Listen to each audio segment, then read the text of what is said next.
une nouvelle incroyable s'est récemment répandue sur Internet. La NASA aurait découvert des preuves de l'existence d'un univers parallèle.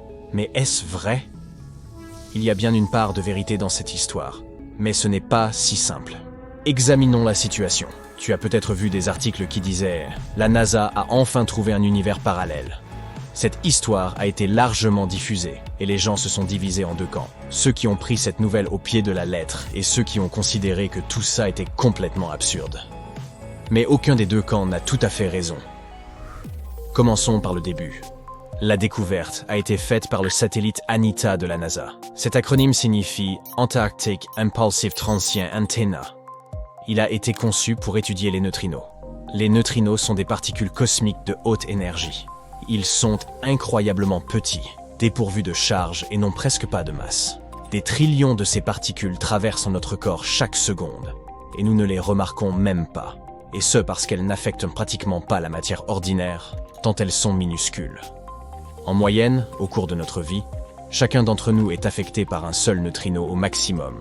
En fait, chasser les neutrinos, c'est comme chasser des fantômes. Pour les attraper, il faudrait envoyer un flux entier de ces particules à travers un gigantesque morceau de plomb, et celui-ci devrait être épais de plusieurs milliers de kilomètres. Et en plus, on n'aurait qu'une chance sur deux d'en arrêter un. C'est pourquoi, pour les détecter, les scientifiques ont dû faire preuve d'ingéniosité. Nous savons que les neutrinos, comme d'autres particules similaires, nous viennent de l'espace. Oui, ils voyagent vers la Terre depuis le Soleil, les étoiles, et même depuis le Big Bang lui-même. Certains d'entre eux nous parviennent de sources particulièrement importantes, telles que les trous noirs, les supernovas, les pulsars, et même divers objets non identifiés. Certaines de ces particules possèdent une énergie particulièrement élevée. Pour les scientifiques, ces neutrinos sont les plus intéressants. Mais, curieusement, la plupart des neutrinos de haute énergie ne viennent pas de loin. Ils se forment ici même, près de la Terre. Ce processus porte le joli nom de pluie de particules. Voici comment on peut expliquer tout ça en termes simples. Une particule mamie pénètre dans l'atmosphère terrestre. En général, il s'agit d'une particule à très haute énergie. Elle génère ensuite plusieurs enfants qui ont moins d'énergie. Chacun d'entre eux produit ensuite des petits-enfants, dont l'énergie est encore plus faible. Et ainsi de suite, jusqu'à ce que nous ayons un arbre généalogique géant de particules de faible énergie. Au final, il peut y en avoir des milliards. Au cours de ce processus, des tas de neutrinos sont créés. Et ils commencent alors à s'enfoncer dans la Terre. Au cours de leur voyage à travers la planète, ils touchent les couches supérieures de sa croûte ou de sa glace. Par exemple, la glace de l'Antarctique. Face à tous ces obstacles, ils craignent des impulsions radio. Et, comme tu l'as peut-être deviné, ce sont précisément ces impulsions radio que les scientifiques tentent de trouver. Cela pourra te surprendre, mais l'Antarctique est plutôt désert. Ah oui? C'est pourquoi c'est l'endroit idéal pour étudier ces particules microscopiques, qui sont généralement à peine repérables. Il n'y a pas d'interférence. Nous pouvons capter ces impulsions à l'aide de puissantes antennes. La NASA place ces antennes sur des ballons qui peuvent s'élever jusqu'à 32 km au-dessus de la surface de la Terre. Voilà comment elle a suivi ces neutrinos au cours des dernières années. Maintenant, nous savons ce que fait ANITA. Mais alors, et cette histoire d'univers parallèle? Ne t'inquiète pas, nous y venons. En 2018, ANITA a commencé à recevoir des signaux radio anormaux qui ont suscité l'émoi de la communauté scientifique. Tu te souviens que les neutrinos nous parviennent de l'espace et s'enfoncent progressivement dans notre planète.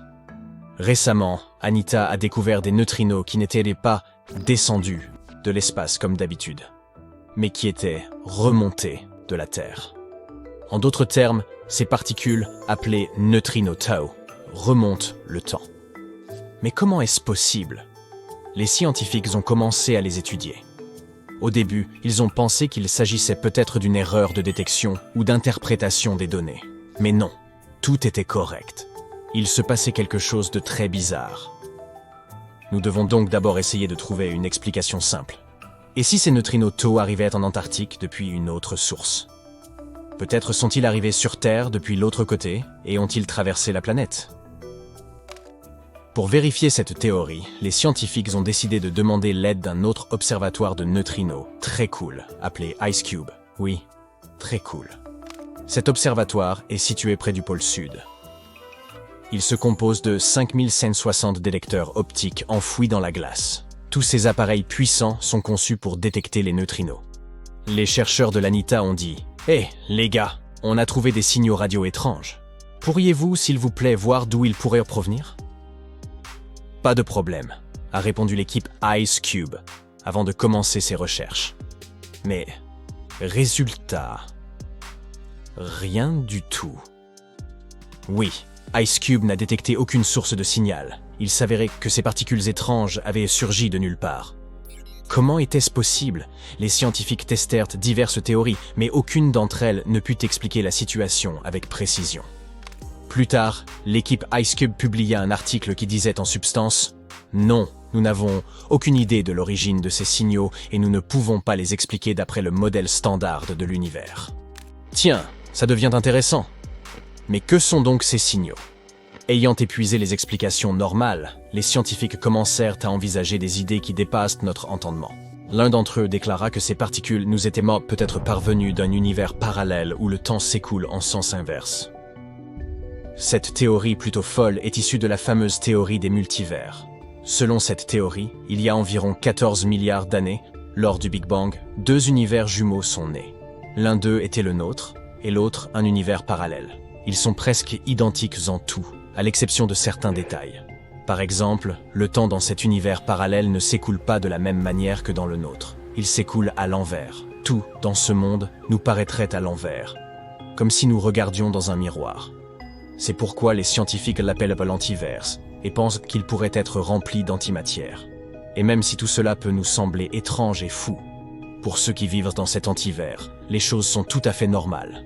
En fait, c'est nous qui sommes étranges de leur point de vue. Ces mystérieux neutrinos pourraient donc provenir de cet antivers. Supposons qu'ils y aient commencé leur existence et qu'ils soient arrivés accidentellement dans notre monde, où nous les avons détectés. L'idée même du multivers est vraiment incroyable. Si elle est vraie, cela peut signifier qu'il existe un nombre infini de réalités, dont certaines bien meilleures que la nôtre.